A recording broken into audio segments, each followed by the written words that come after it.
And the next, we are going to learn the important topic called software development lifecycle models. So there are different models are there. The first or the basic model is called as waterfall model. The remaining models are like RAD, rapid application development model, spiral model, verification and validation, that is called V model, incremental model, agile model, iterative model, big bang model.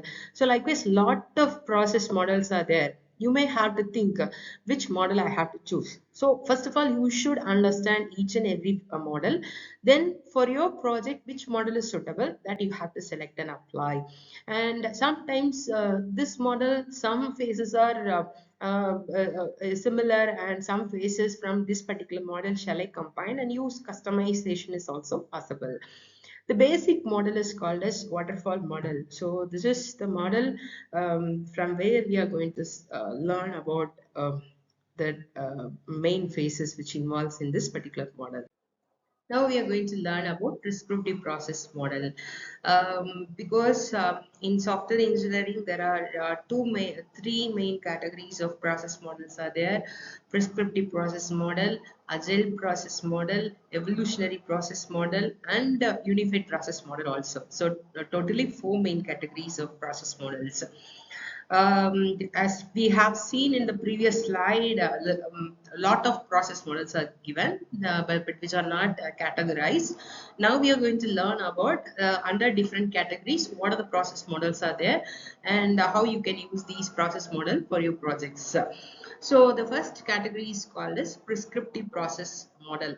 So it prescribes the set of activities, action, task, and the quality assurance and change mechanism of every project. So from the name itself, prescriptive process model, here comes it can able to prescribe what are the set of activities supposed to be taken place inside the particular project. So this process model, with the help of it, you can predict and you can make decisions, and you can do the analysis of all the kind of effects which take place in a particular project. So when you consider a project, so what will happen, how it is going to happen, and why it is happening. So likewise, lot of analysis you can do, and based on that, you can formulate a set of actions, and with the help of it, you can control the or make some decisions. So this is called predictive analysis. So with the help of predictive analysis, you can do implement and analyze the complete scenario which is going to take place in a particular project.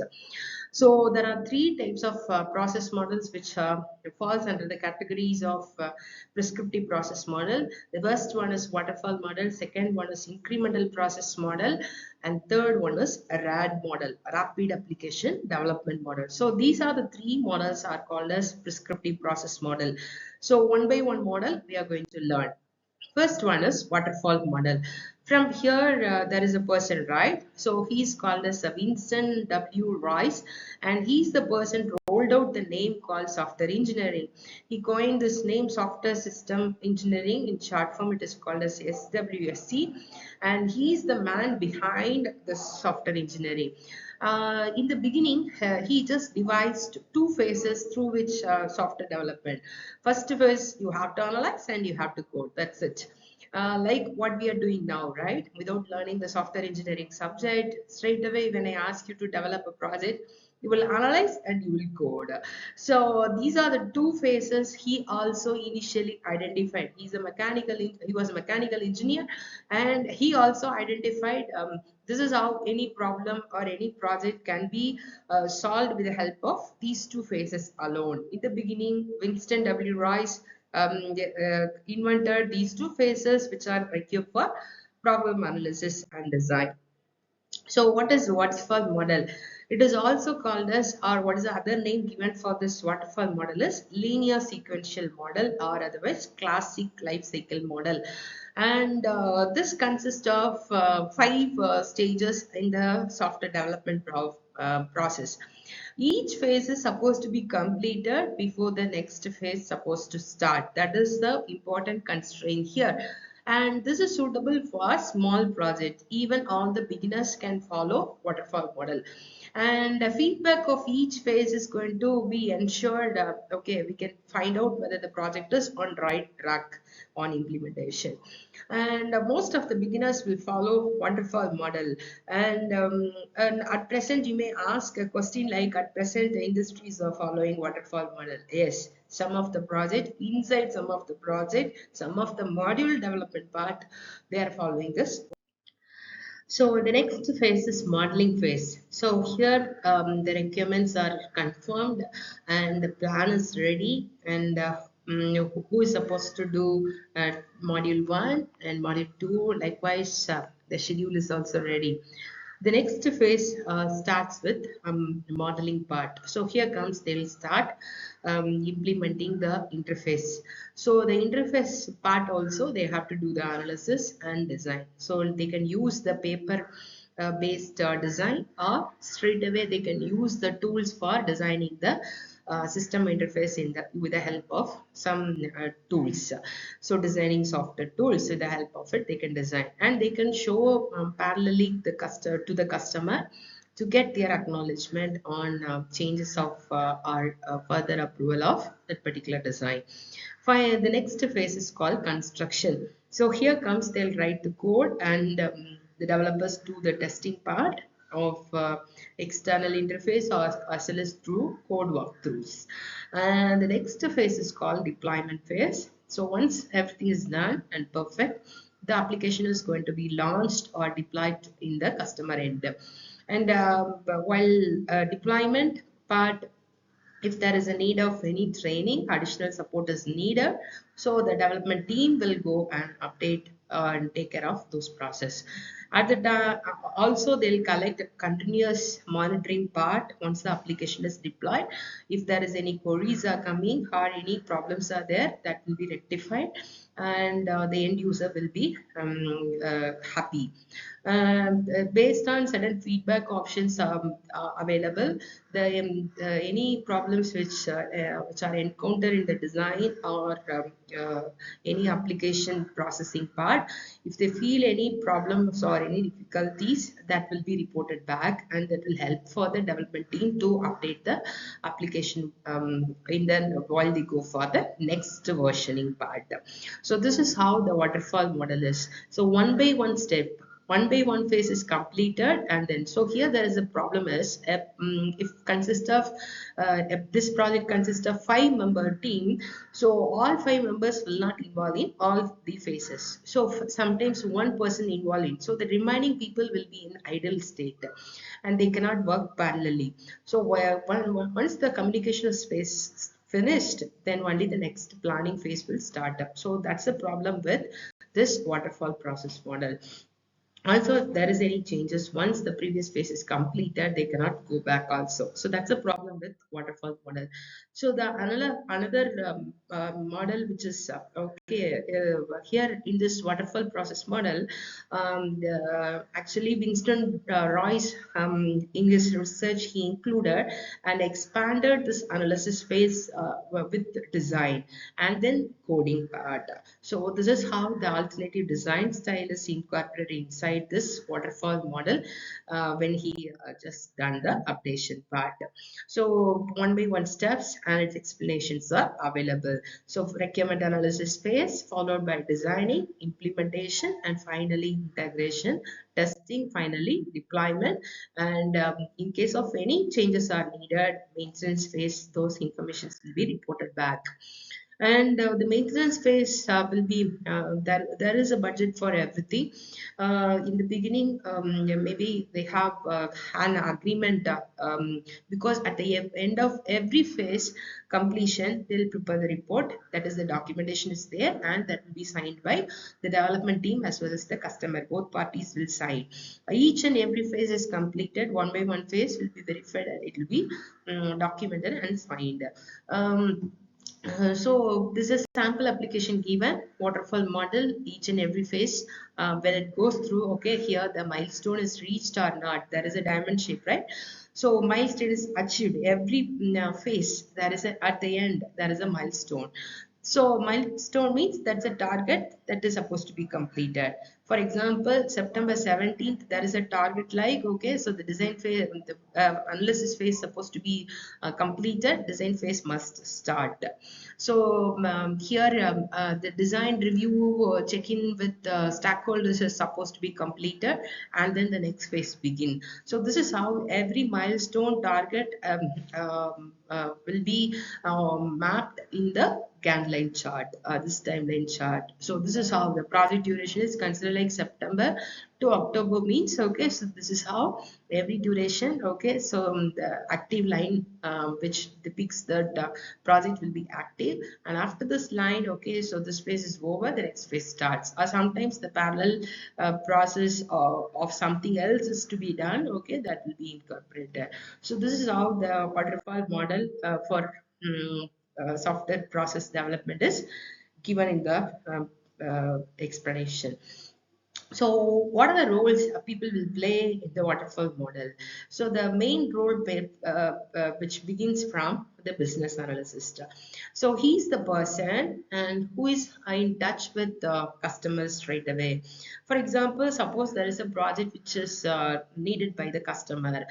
There is a bus transport company. They want to start the transport facility, but they need a website for it.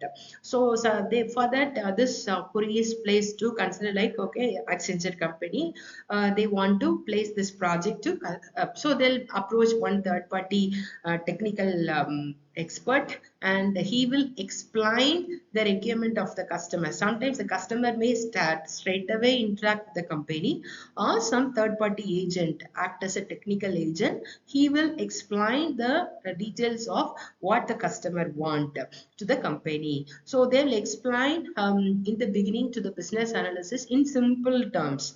They need a bus transport, how many buses are there, how many destinations are there, what is the size of the bus, what's the cost of the bus. And this is how a simple statement, simple discussion starts, and then they'll go for some formal meetings. Informal communication as well as formal discussions also will take place, and everything will be sometimes recorded. In between, what is happening between the business analysis and the customer will be, or the technical agent will be recorded. That will be given to the team in case of any additional information which are needed at the time of development. If there is any case of doubts or constraints to be modified or to be set, in case of this kind of things, okay, so they'll refer this video, play once again in times, and they'll understand what actually supposed to be coded.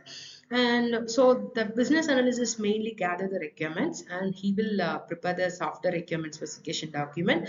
There he will write entire content, and they'll pass it to the people. The software architect will select which pattern or the style through which, or a process model through which the software is supposed to be rolled out for development. So the software developer involved in coding part, the tester involved in testing part. Finally, the support team will support the for continuous deployment and usage. So this is how different people's involved in the in a waterfall process model. What are the advantages of waterfall model? It's very simple and you can easy to understand, and you can implement effectively. All the requirements are supposed to be known in this beginning of the project.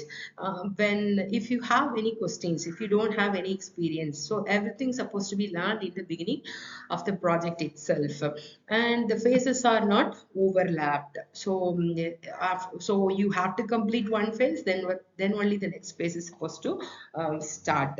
Works for small projects, and because the requirements are well understood, and so quality, when you compare, okay, the cost is less compared to the cost of the project, okay, so quality will be more, so that is an advantage. What are the disadvantages of this process model is it's not good for complex object oriented projects, poor model for long and lengthy size of a project. The problem must be uncovered until the software testing, so the amount of risk is always high. So that is the disadvantages of the waterfall process model. So this is overcome by the another process model called incremental model. So incremental model, it's a successive version of waterfall model. And it's a simple working system, which highlights most basic features are supposed to be built and that is supposed to be delivered to the customer.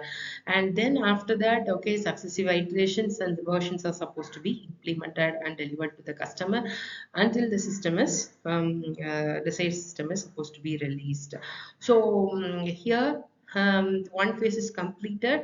Okay, so with the core functionality, the software is built and it is given to the end user for usage. Later on, some more modification. Likewise, the software is going to be updated with the different versions of release. So you can see here also every phase will be there. Project will go through each and every phase, but at the end of one single iteration, you will get one functionality, complete functionality of a project, which will be useful for user to use. And when it is supposed to be updated, okay, the next version. So here incremental model, the system development is broken down into many mini development part, and partial systems are built, and finally the final version of the entire product is going to be built. So high priority requirements are supposed to be developed first. For example, consider a conference website. The conference website, initially we doesn't have idea about who are the speakers, but what is the conference and how about the publication. Later on we may add publication details. Later on we may include some other good speakers details, but the cost of the conference and the registration charge, everything is fixed, and the website is ready, the static page of the website is ready and it is launched. Later on, the dynamic portions like the registration form and some other form filling part related to fees and payment can be updated. So that is with the core functionality, the application is released. Later on, modification is added. So that is called incremental model. And what are the advantages of incremental model is we can develop the software very fast, and clients must have a clear idea for the project that will be there in the beginning, and changes we can update the changes in the project. Risk handling supports also there because iteration. So once the risk is identified, and we may add in the middle of iteration. So if you don't have a good team or a proper plan, this is there is a chances of failure, and because of continuous iteration the cost is also increases. So these are the problems with incremental process model.